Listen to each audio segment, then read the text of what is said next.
ব্যাপক কর্মযোগ্য আর আধুনিক প্রকৌশলবিদ্যার মেলবন্ধনে উত্তরবঙ্গের প্রবেশদ্বার সিরাজগঞ্জের হাটিকুমরুল আজ সেজেছে নতুন রূপে। বাংলাদেশের সড়ক অবকাঠামো উন্নয়নের এক অনন্য মাইল ফলক এই আন্তর্জাতিক মানের ইন্টারচেঞ্জ। ২৭টি জেলার নিরবিচ্ছিন্ন যাতায়াত নিশ্চিত করতে এক সময়ের চিরচেনা যানজটের গোলচত্বরটি এখন এক সুউচ্চ স্থাপত্যের স্বপ্নগাথা। ৪ লেনের মহাসড়ক আর ফ্লাইওভারের এই আধুনিক জংশন কেবল যাতায়াতই সহজ করবে না, বরং বদলে দেবে পুরো অঞ্চলের অর্থনৈতিক মানচিত্র। আজকের ভিডিওতে আমরা অ্যানিমেশনের নকশার সাথে বাস্তব নির্মাণ কাজের অবিশ্বাস্য মিল ও অগ্রগতির প্রতিটি দৃশ্য আপনাদের সামনে তুলে ধরব।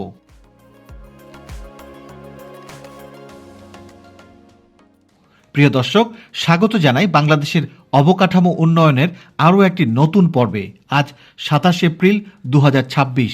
আমরা দাঁড়িয়ে আছি উত্তরবঙ্গের প্রবেশদ্বার সিরাজগঞ্জের হাটিকুমরুল গোল চত্বরে। যে স্থানটি একসময় ছিল উত্তরবঙ্গের মানুষের যানজটের প্রধান কারণ, সেখানে আজ দৃশ্যমান হচ্ছে এশিয়ার অন্যতম আধুনিক এক রোড ইন্টারচেঞ্জ।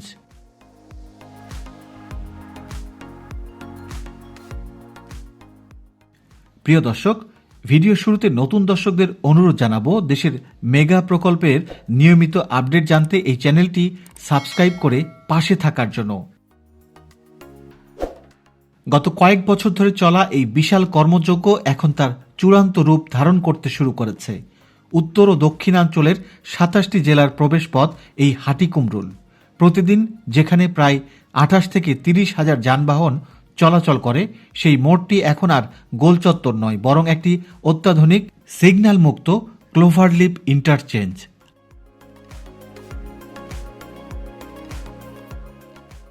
হাটিকুমরুল মোড় ব্যবহার করে উত্তরে বগুড়া, রংপুর সহ উত্তরাঞ্চলের বেশ কয়েকটি জেলায় যাতায়াত করতে হয়। পশ্চিমে রাজশাহী, নাটোর, চাঁপাইনবাবগঞ্জ, কুষ্টিয়া সহ বেশ কয়েক জেলায় যাতায়াত করা যায়। আজকের ভিডিওতে বলার সুবিধার্থে ইন্টারচেঞ্জের পশ্চিম দিকটিকে আমরা রাজশাহী অভিমুখ হিসেবে বেশিরভাগ স্থানে উল্লেখ করব। দক্ষিণ দিক পাবনা, নগরবাড়ির দিকে চলে গেছে। একসময় যখন যমুনা ব্রিজ ছিল না, তখন উত্তরবঙ্গের সকল যানবাহনগুলির প্রধান সড়ক ছিল দক্ষিণের এই রাস্তাটি। ব্রিজ হবার আগে নগরবাড়ি থেকে ফেরিতে করে আরিচা হয়ে ঢাকায় প্রবেশ করতে হতো উত্তরবঙ্গের যানবাহনগুলিকে। ১৯৯৮ সালের ২৩ জুন যমুনা ব্রিজ চালু হবার পর নগরবাড়ির দিকে চলাচলের ভোগান্তি দূর হয়েছে। পূর্ব দিকটি যমুনা ব্রিজ হয়ে ঢাকার দিক থেকে এসেছে।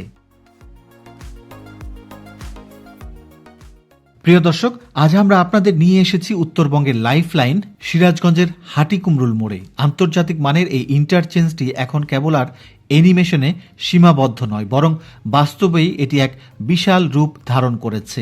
এই বিশাল বড় ইন্টারচেঞ্জটি ভাঙা ইন্টারচেঞ্জের চেয়েও অনেক বড় এবং কয়েক কিলোমিটার বিশাল জায়গা জুড়ে অবস্থিত। এই প্রকল্প দেখতে আসলে কুল কিনারা খুঁজে পাওয়া কঠিন। চারিদিকে সমানভাবে কাজ চলছে। অনেক দীর্ঘ ও পেঁচানো উড়াল এক্সপ্রেসওয়ে ও র্যাম্প সহ পুরো ইন্টারচেঞ্জটির পথগুলি বেশ জটিল, যে কারণে পুরো প্রকল্পের কাজ দেখার আগে এই পথগুলি সম্পর্কে আপনাদেরকে একটু ধারণা দিতে চাই। আজকের ভিডিওতে আমরা আপনাদেরকে দেখাবো অ্যানিমেশনের সেই নকশা অনুযায়ী বর্তমানে ইন্টারচেঞ্জটির কোন দিকে কি কাজ চলছে এবং ঢাকা, রাজশাহী, বগুড়া ও পাবনা থেকে আসা যানবাহনগুলো ঠিক কোন পথ ব্যবহার করে গন্তব্যে পৌঁছাবে।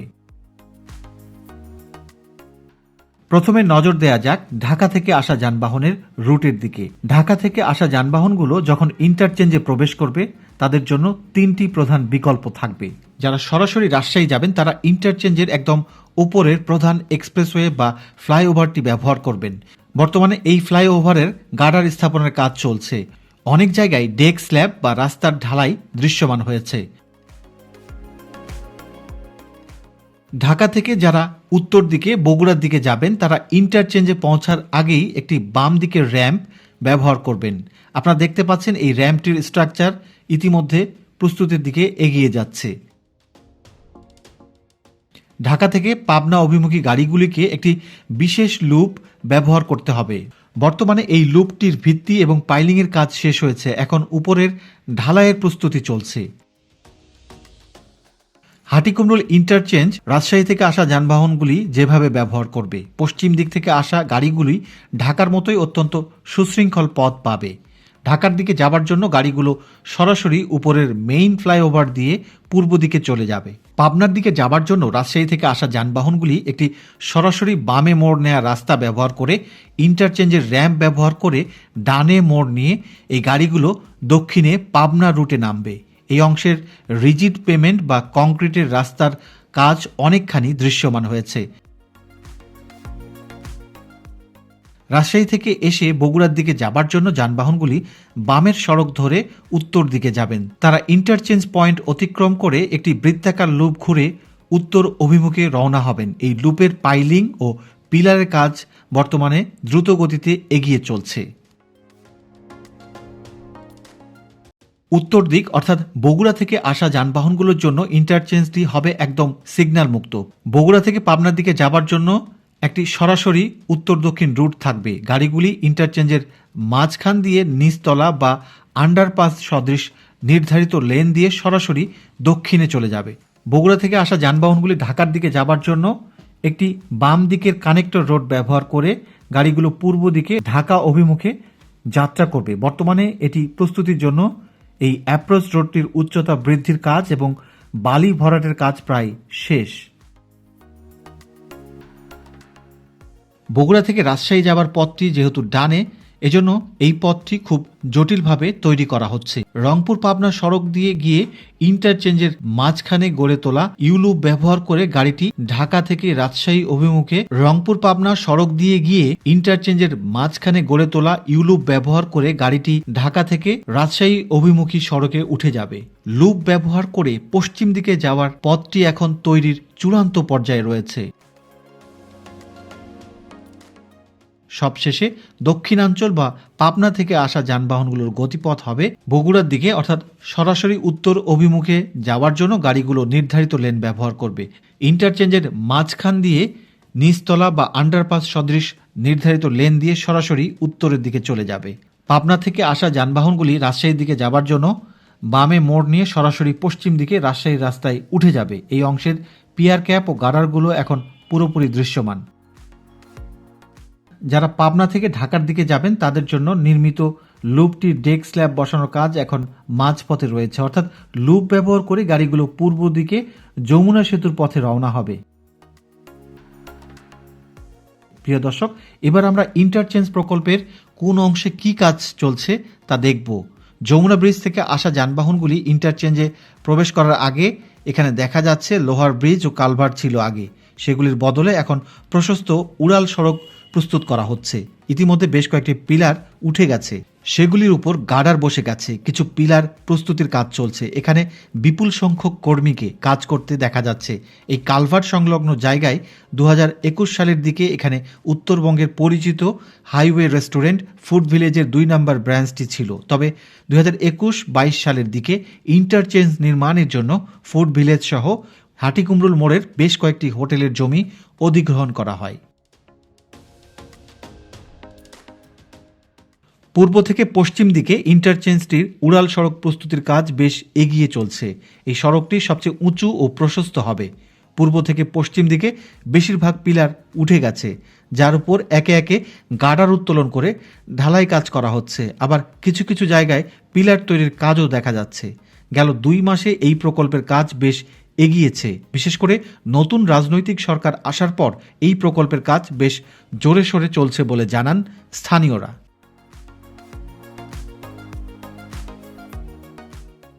ইন্টারচেঞ্জের প্রধান অংশ বা মেইন ফ্লাইওভারের কাজ পুরোদমে চলছে। বেশ কিছু জায়গায় রড বাইন্ডিং বা শাটারিংয়ের কাজ দৃশ্যমান। ফ্লাইওভারের কাঠামোর নিচে মাটির লেভেলে আর্থ ফিলিং বা মাটি ভরাট এবং সমান করার কাজ চলছে। এখানে সার্ভিস রোড বা অ্যাপ্রোচ রোড তৈরি করা হবে। এছাড়া পিয়ার ক্যাপগুলোর নিখুঁত ফিনিশিংয়ের কাজও এখানে লক্ষ্য করা যাচ্ছে। পুরো প্রকল্প এলাকায় বিশাল বিশাল কংক্রিটের গার্ডার সারিবদ্ধভাবে রাখা হয়েছে। ক্রেন এবং অন্যান্য ভারী যন্ত্রপাতির সাহায্যে এই গার্ডারগুলোকে পিলারের উপর স্থাপন করা হচ্ছে। ইঞ্জিনিয়ার এবং নির্মাণ শ্রমিকদের নিরলস পরিশ্রমে এই বিশাল অবকাঠামোটি এখন দৃশ্যমান রূপ নিচ্ছে। এত বড় একটি কর্মযজ্ঞের মাঝেই কিন্তু বিরতিহীনভাবে চলছে উত্তরবঙ্গের যানবাহন। সিরাজগঞ্জের এই ইন্টারচেঞ্জ নির্মাণের সমান্তরালে বিদ্যমান মহাসড়কে যান চলাচল সচল রাখা একটি বড় চ্যালেঞ্জ ছিল। নির্মাণাধীন ফ্লাইওভারের নিচ দিয়ে এবং পাশ দিয়ে তৈরি করা হয়েছে প্রশস্ত বিকল্প রাস্তা। বর্তমানে এই ইন্টারচেঞ্জের বেশ কয়েকটি সার্ভিস লেন প্রস্তুত করে যান চলাচলের জন্য ব্যবহার শুরু হয়েছে। ঢাকা থেকে আসা যানবাহনগুলি বগুড়া অভিমুখে যাবার জন্য পূর্ব দিক থেকে এসে হাতের বামে গিয়ে সামনে আবার ডান দিকের টার্ন নিয়ে চলে যাচ্ছে। পাবনার দিকের গাড়িগুলি বাম দিকের সার্ভিস লেন ব্যবহার করে চলে যেতে পারছে, আর রাজশাহীর গাড়িগুলি পাবনা অভিমুখে কিছু দূর যাওয়ার পরে আবার ডানে আন্ডারপাস ব্যবহার করতে হচ্ছে আপাতত। এই ইন্টারচেঞ্জটি প্রস্তুতির ফলে হাটিকুমরুল গোলচত্বরটি এখন আর নেই। এখানে একটি গোলচত্বর ছিল। যারা অনেক দিন এদিকে আসেননি তারা এখন এই জায়গাটি আর চিনতে পারবেন না। গোলচত্বরের উপর দিয়ে এলিভেটেড এক্সপ্রেসওয়ের সড়ক চলে যাবে। এজন্য এখন এদিকে পিলার তৈরি হচ্ছে এবং বড় বড় ক্রেন দিয়ে পিলারের উপর আই গার্ডারগুলিকে স্থাপন করা হচ্ছে। প্রকল্পের সঙ্গেই রয়েছে বিশাল ওয়ার্কিং ইয়ার্ড, যেখানে রাখা হয়েছে প্রিকাস্ট সেগমেন্টগুলিকে। এই ইন্টারচেঞ্জটি হবে আন্তর্জাতিক মানের। এজন্য এখানে শুধু সড়ক অবকাঠামোই নয়, সঙ্গে থাকবে হাইওয়ে রেস্ট এরিয়া, যেখানে অনেকগুলি রেস্টুরেন্ট এবং বাস বে থাকবে। একসঙ্গে অনেকগুলি দূরপাল্লার বাস এখানে এসে দাঁড়াতে পারবে। শুধু অবকাঠামোই নয়, এখানে সবুজায়ন ও প্রকৃতির সঙ্গে মিতালি করে জলাধার সহ আধুনিক অনেক সুযোগ সুবিধা থাকবে, যা বদলে দেবে পুরো এলাকাকে। সেই সঙ্গে দেশের মানুষের কাছে তুলে ধরবে ইন্টারচেঞ্জের প্রকৃত প্রতিচ্ছবি।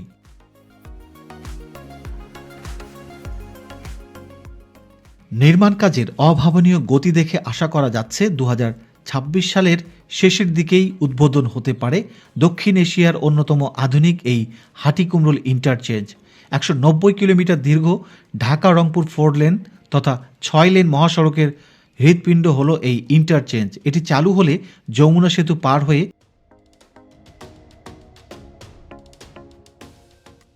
উত্তরবঙ্গগামী যানবাহনকে আর কোনো সিগন্যাল বা গোলচত্বরের যানজটে পড়তে হবে না। ঢাকা থেকে রংপুর কিংবা রাজশাহী থেকে পাবনা প্রতিটি রুট হবে নিরবিচ্ছিন্ন এবং সিগন্যাল মুক্ত।